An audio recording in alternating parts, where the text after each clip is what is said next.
Hi guys, and welcome to Hidden Nights. Today we'll be playing Salt and Sanctuary, ARPG Metrovania, inspired by Souls, so it kind of came out during that time when Souls games were very, very big, made by a dude named James Sylvia. Now, Salt and Sanctuary is, well, inspired by Souls. It's also a 2D side-scroller. Um, And so it's gonna be now as for why I picked this game to be our first game to be played.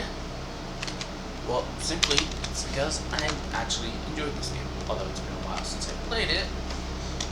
Technically. I thought it'd be a great starting point for us. So without further ado, let us just name our character. Get an N? Yes. Hidden Nights. And let's begin. Unless you go away. So, let's see. So the game starts off pretty simple. Like, we decide our sex. I shall go male. We go with the hairstyle. So, let's go with... No. Actually, no. Let's go with that. Let's try to make them look as close to the first character I played as possible. I don't even know what the color lens is, but it's a hair color, apparently. We also got our lovely lightning, Final Fantasy 13 style paint, which is apparently called Stardust. We have Seafood Green, going by the name of Aqua, Ochre, or Orchid, the Flower, Cherry, Charlie Green, Magenta, Blueberry, Cloud, and a bunch of other colors that everyone knows, like Strawberry Blonde. Here, okay, Silver. Anyways, let's see. If I remember correctly, our character had the lens haircut. He had this, wasn't it? Sage? No. Beard. The Van Dyke, the Van Cheek. My mom's can't even pronounce that word. Whatever. Let's give him the Guy Fawkes. And then lips again. Eye color. Right?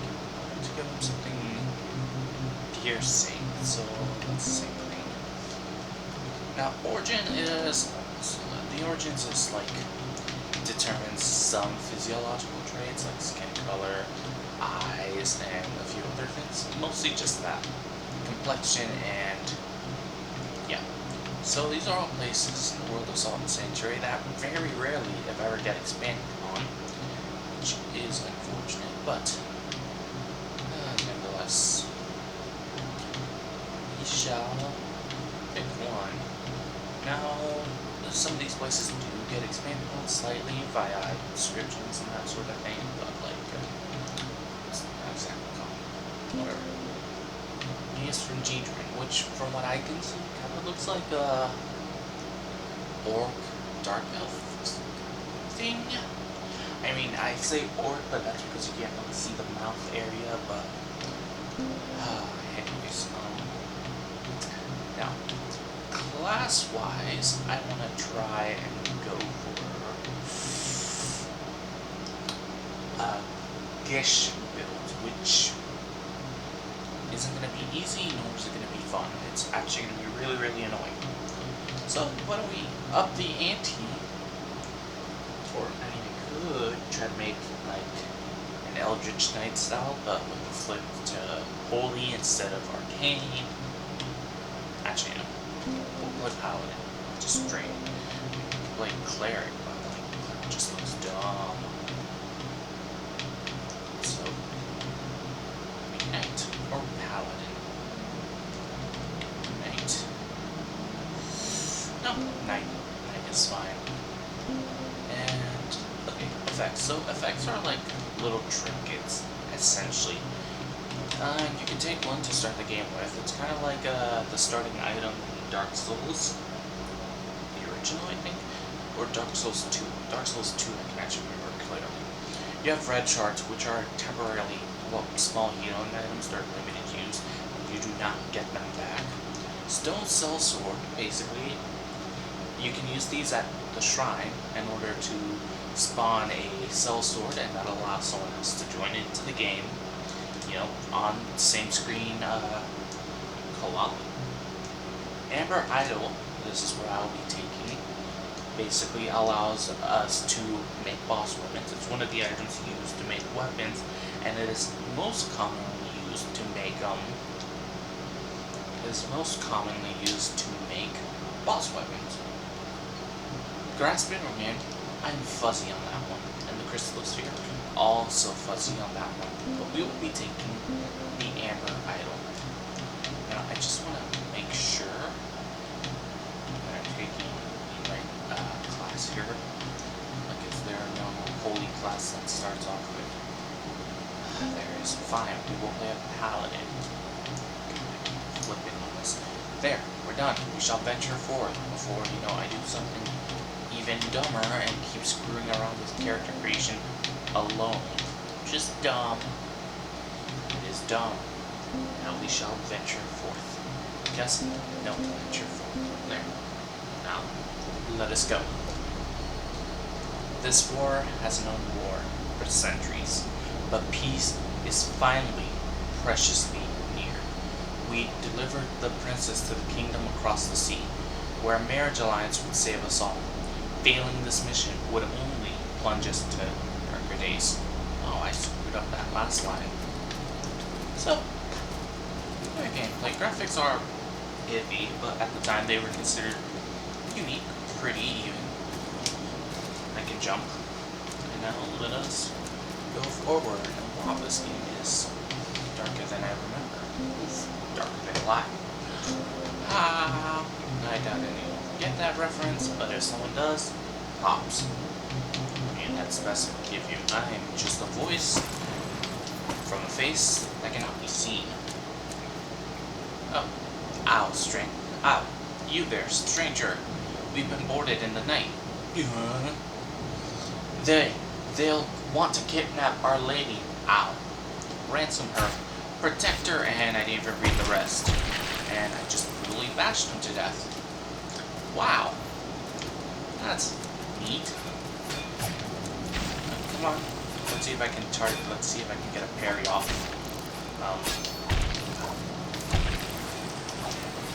The game also does have a bit of a combo system where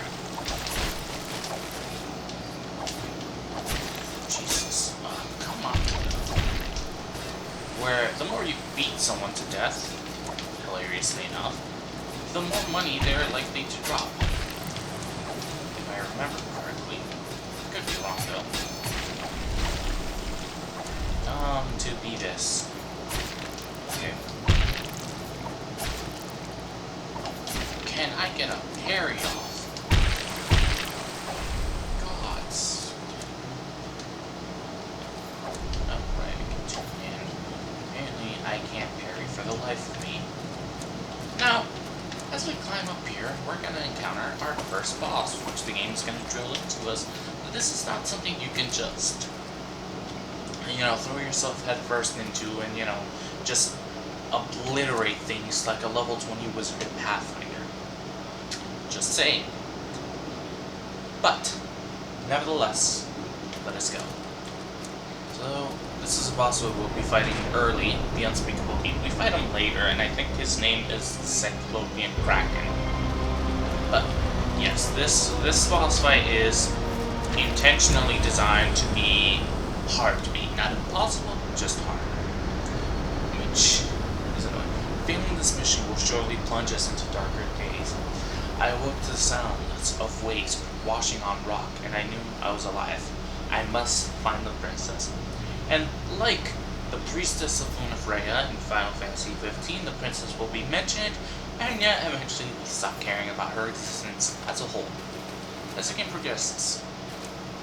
Spoiler. Well, not a spoiler.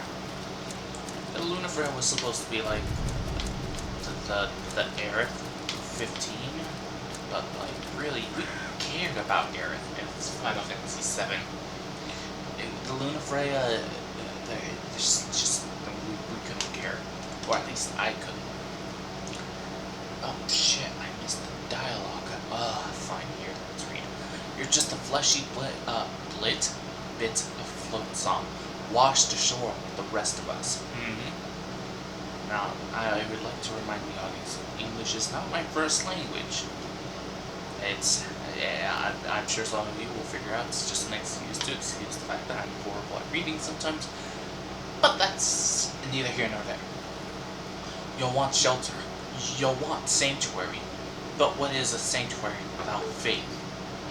And what is a man but a miserable pile of secrets? It is an empty sanctuary up on the beach. You can claim it for your creed. This is a mechanic that I will explain in just a wee. Tell me, do you keep to the new gods? So right here, the guy's trying to fish for your gods, and this determines your starting creed, religion, whatever. So this one is the new gods, which is the three, which is the judge, jury. I know it was the king, queen, and judge, or something along that vein. Do I keep the new judge, the new gods? No.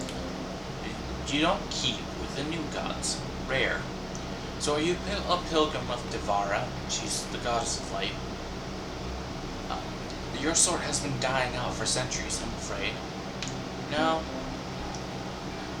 Do you hold no gods at all? You're either brave, foolish, or from the north. You don't look particularly brave. You don't seem foolish either. Are you a mountainsmith? The mountainsmiths are a group of people that believe in a creed that the will of man is stronger than the gods themselves and magic overall. No, what is your creed? The three. Oh, the king, the knight, and the judge. Most men follow the three deities, the king, the knight, and the judge. The king lends wisdom to men who lead. The knight protects warriors in combat, and the judge guides those who maintain order. Are you a follower of the three then? No. The only reason why I'm even doing this is so you guys can get some lore exposition. Otherwise you can skip to like, I want to say 13-minute mark? 13 and a half. Now let's get some exposition on the goddess of light. The followers of the goddess of light worship Devara, deity of humility, kindness, and forgiveness. Her creed is perhaps the oldest known creed, though this could be a consequence of its clerics' meticulous record-keeping. Are you a pilgrim of Devara's light then? Ha! No. No? Then what was your creed? The Iron Ones. Men for the mountains of the northern continent of Markdor are Iron Ones. They believe in no gods, believing instead in the iron will of man. They love steel but hate magic. Are you a member of the Iron Ones then? No. No? Then what was your creed? The three, and then blah, blah, blah. Yes. You're a follower of the three, as I suspected. Of course you did. Here is the candelabra of the three, icon of your creed. Oh, that rhymes. Neat. Cool. So he just gave us the candelabra. Now, right. Well, goodbye tutorial. X will block to parry, which is iffy on controller. And you can also dodge roll. This helps with dodging, but if you're like me and you're wearing heavy armor for some godforsaken reason, no amount of dodging is going to help you out. Mostly because dodging will eat out your stamina, like a fat guy with a Klondike bar. Just combo these basic enemies. I mean, sure, there's no point in doing so, but who said I can't flex on the basic enemies? But anyways, shrines and stuff. Oh, else, right? Swap hands. Load up so I can two-hand weapon, or I can sword and board. Well, amazing. Swap items with the D-pad, use an item with the RB, or just land with the pause button, which is neat. So, here we are, sanctuaries. So sanctuaries are kind of like your bonfires or resting spots or havens, so to speak. And so whenever you go into one, usually, this is usually, it won't be lit. So what you have to do is you have to equip your creed's religious item, so in this case, the candelabra of the three, and then just place it. You get this neat animation, and boom. With that, you can come here and you can refill these, which are called red flasks. Basically, they restore your HP, and they're renewable, so every time you go back to a shrine, you refill on them. And later on in the game, different creeds will offer you different items you can restock up on every time you come back. So, you know, there's that. So for now, we will rest. You can level up. You can go to the tree of skill, which is just a skill tree, folks. Nothing fancy here. The hill. And just start with Berserker and Heavy Armor 1. Which means I have a lot of work to do if I want to reach Gish status. For those of oh god, I can't Gish. I cannot Gish, so I am gonna regret everything. And we're gonna try and for now focus on the martial path. And also let me know in the comments if you would like me to read these little lore bits they have on all the skills whenever I unlock one or so. Anyways, regardless of the fact, we have nothing else to do. This place is just practically useless. So let's go beat up some innocent NPCs. I mean, they're not useless, they're just really, really useless enemies. And let's not forget to mention the fact that I'm not blind. I'm not playing this blind, but I am fuzzy. So upload some player messages. Have fun. Family up, check, kill. Wow. Godspeed and have hope. God, I am waiting for someone to say, look ahead, horse butthole. In the true Dark Souls fashion. That is a door that I cannot open from the side. Like a Metrovania. And now, 1, 2, 3. Yeah. Is it brutal? Yes. Is it excessive? Possibly. Is it necessary? Probably not. But, I mean, what's stopping me from brutalizing innocent NPCs? I never understood why these hanging corpses are here. I theorize that it's other players who have died in this area, and it leaves their corpses here with a noose tied around their neck and them jumping off. How can I guess these are players? Because this one is a special kind of armor you don't get until later in the game. This guy's probably new. And this guy is wearing armor that's from an area 2 or 3 steps ahead of us.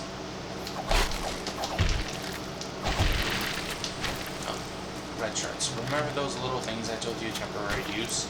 Yeah, they're like a healing flask, except not as fast. Anyways. So now that we're past the 10-minute mark, I can actually sit here and speak a little more naturally. So fuck these guys eventually.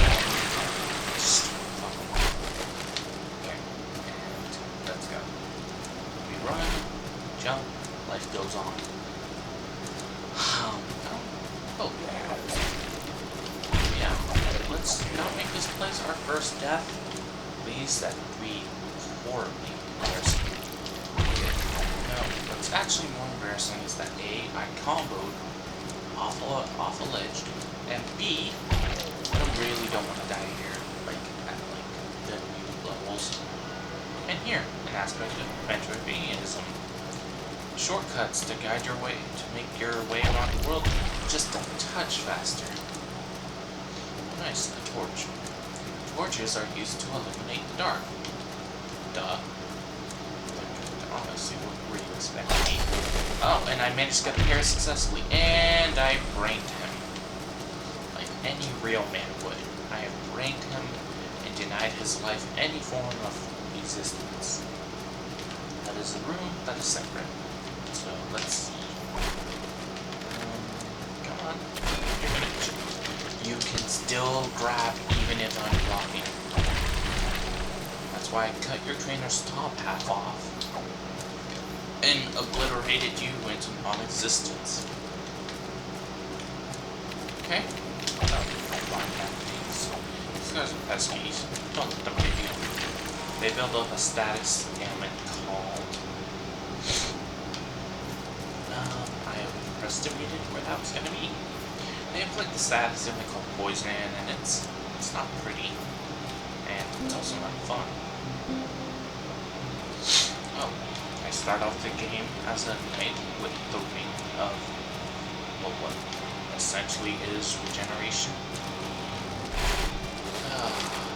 Else. Okay, good. Still gonna have to figure out what I'm gonna do, because typically I do an arcane gish build. Not a preference, really. But because we're playing a paladin, you know, this could be a good time to switch things up and, you know, play something that isn't a gish. 1, 2. Okay. 1, 2. Never mind. Okay, let's try this again. Okay. Screw this combo.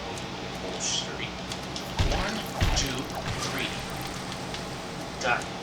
Perfect. Ugh. Striking out for the back to the cages here. Bash. No, can you see? See that little green skull above? Right next to my HP, top part of the screen? That is the status element I speak of. Oh, Renatos. They're a throwing item. Come on. And I've successfully buried him, and now let me drain him and end his hopes and dreams in one fell swoop. Okay. Here, can I just shoot? Can I just shoot? And this little thing is another Metrovania aspect of the game. So later in the game, we'll get the ability to reverse gravity via these little things. These little monoliths. But for now, they're just decoration. Honestly, I wish this, well, the thing I'm gonna say is way ahead of its time, but, honestly, I kind of wish it had the whole, you know, aspect of, bloodstain in regards to allowing you to mark up a mini-map, or rather, an actual map with everything, you know, you yourself have discovered or encountered. But, we can't all get what we want. Because honestly, I cannot tell you how many little hidden things I've missed in this game, including 2 secret bosses that I found out towards the very end of the game, and some other stuff. Anyways, let us move in. And it's a journal bottle. Oh, this little thing here allows us to write messages. And here we've unlocked a shortcut. We have our first miracle. Mend. Very basic. Very, a lot of things. Yes. I speak English. Not in a professional capacity. And now we have the first of our little, I call them way shrines, essentially. So, like the shrines before, way shrines are a little more basic. It just has the basic little thing. It has no NPCs in it, just the shrine itself, and basically it's like a pit stop, really. Now, I do want to end the recording here, but personally, 6 minutes of recording are fine. 6 hours, so like, we'll go on to the 30-minute mark or so, see what else we can accomplish, and we're gonna try and level up on the tree of skill. So, let's really beat these guys. Also, if you are curious, by the way, the reason why everything respawned is because every time you use one of them there done shrines, everything that was previously there that can respawn will in fact respawn. So, enemies, in a sense. So, the way the game works is we use one of our two currencies, salt, to level up our character and get what's called black pearls. And we go to here to spend our black pearls on skills. And let's read this first one. Though arrows and blades had pierced his flesh, a quick quaff of the flask given him by the old crone gave him strength anew. Defermity 62:3. And then 1 point of wisdom is for prayers and wisdom scaled weapons, i.e. weapons that get a majority of their stat bonus from the wisdom stat. Aged wisdom. High upon a silver tower, above the blighted trees, the legacy of Valkaram dwelt in mystery. The Tale of Valkaram, stanza 1. And we're done here.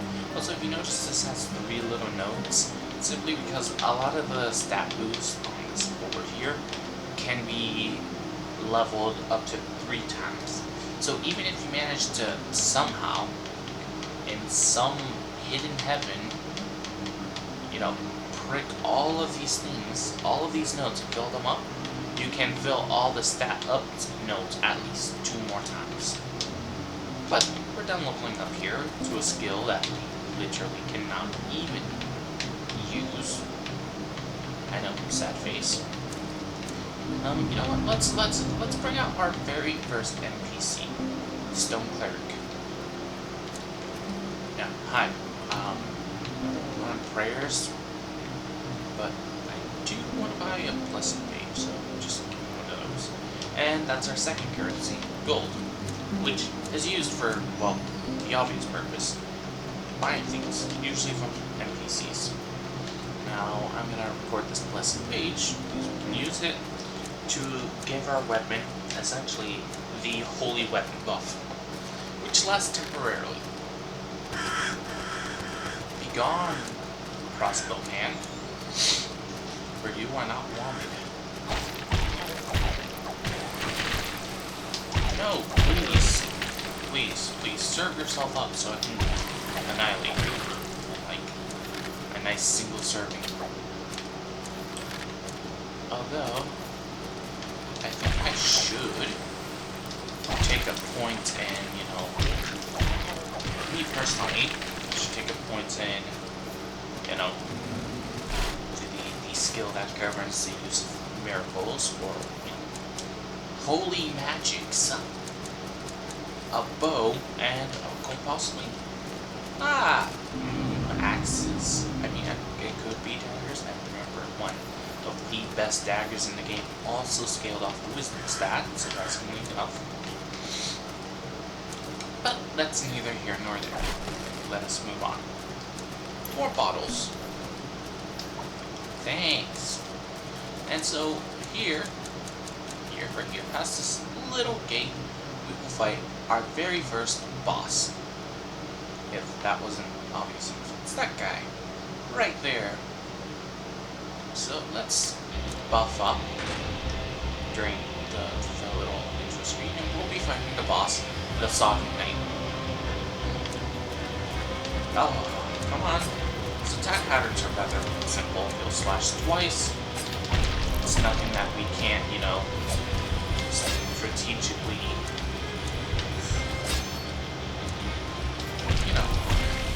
oh shit, about to unlock it to glory. Come on. Oh, and I forgot he can swim twice.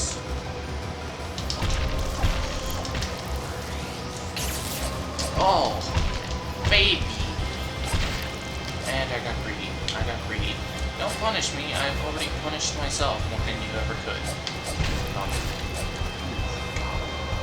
I'm really glad I am a paladin, because I actually have the HP to survive my own screw-ups. Can we not? And jump, oh, and okay. Drink.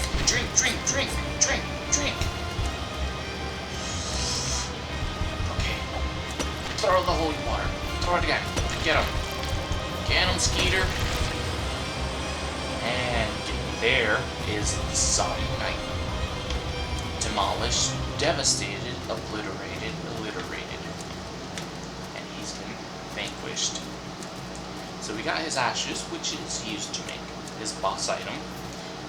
Which is, if you haven't figured it out yet, the greatsword he lugs around that giant thing. Then we got a key. I know what it's used for, I just don't remember its name right at the moment, because once again, I was more busy talking than I was, actually reading. But the video will soon come to a close, and, I'm gonna at least finish off the video by leveling up and, reading that little bit of description. I guess this is from that peasant I kicked through the sky. Let's level up. I can level up twice, and it's my own fault for making this longer than it needs to be. So let's get our 2 black beads. Go to the tree of skill. And get more wisdom. In ancient days, forest tribe held gods too numerous to mention, varying tribe to tribe. A single tree in a single forest may be 3 different gods to 3 different tribes, and with little to no written history among them all, there was no structure to their beliefs. Pantheonists 11-2. I don't know how to read that, but, it's whatever. Okay, and then our second point of wisdom. In Remisha, that's how it's pronounced, in Remisha, to the north of Ascaria, in the 3rd year since the ratification of the Great Unification Decree, wow, so much alliteration, a council of clerics and paladins of Devara was held in secret to determine the best course of action to take against the increasing pressure from the Ascarian crown. The Penson pilgrimage, S1. And with that, we are done. So, if you enjoyed watching the video, leave a like. Lets me know that you guys are watching, that you're enjoying this. Comment. I read the comments every now and again because I have literally nothing better to do. And stay tuned for more. This is Hidden Knights, signing off.